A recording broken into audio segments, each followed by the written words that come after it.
வணக்கம். நான் Kashi KK real estate. இப்போ நம்ம பார்க்க போகிறது ஒரு அழகான ஒரு அருமையான தனி வீடு தான் பார்க்க போகிறோம். நம்ம சேனலை ஃபஸ்ட் டைம் பார்க்குறவங்க மறக்காமல் சப்ஸ்கிரைப் பண்ணிவிடுங்க.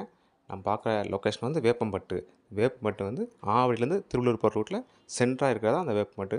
ரொம்ப சூப்பரான நல்ல டெவலப்பிங்கான ஏரியா தான் அந்த வேப்பம்பட்டு. நம்ம பார்க்க போகிறது ஒரு 2 பிஹெச்கே வீடு தான் பார்க்க போகிறோம்.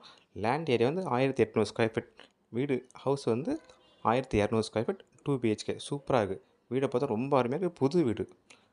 இந்த வீடை பொறுத்தவரை ஒரு முக்கியமான விஷயம் என்னன்னா, இது பில்டரோ ரியல் எஸ்டேட் பண்ணுறவங்கள கன்ஸ்ட்ரக்ஷன் பண்ணல. அதான் வீடு கட்டல. இது வந்து ஒரு சொந்த தேவை கட்டினதால இப்போ அவங்களுக்கு ஏதோ சூழ்நிலையால் இப்போ சேல் பண்ணுறாங்க. ரொம்ப அருமையாக எல்லாம் ஃபஸ்ட்டு குவாலிட்டியை வச்சு கட்டியிருக்காங்க. நீங்கள் தாராளமாக செக் பண்ணி கூட வாங்கிக்கலாம். லேண்ட் வந்து 30க்கு 60 1800 ஸ்கொயர் ஃபீட் அப்ரோடு. பில்டிங் வந்து 1200 2 பிஹெச்கே. இதோட ரேட் என்ன சொல்லிட்டாங்கன்னா 67 லட்சம் சொல்லிட்டாங்க. லேண்ட் அப்ரோட்டுக்கு பில்டிங் அப்ரோடு லோன் போகிறவங்க போகலாம். ரேட் வந்து 67 லட்சம். நெகோஷியபிள் சொல்லியிருக்கேன். தேவைப்படும் கால் பண்ணுங்கள். Okay, thank you.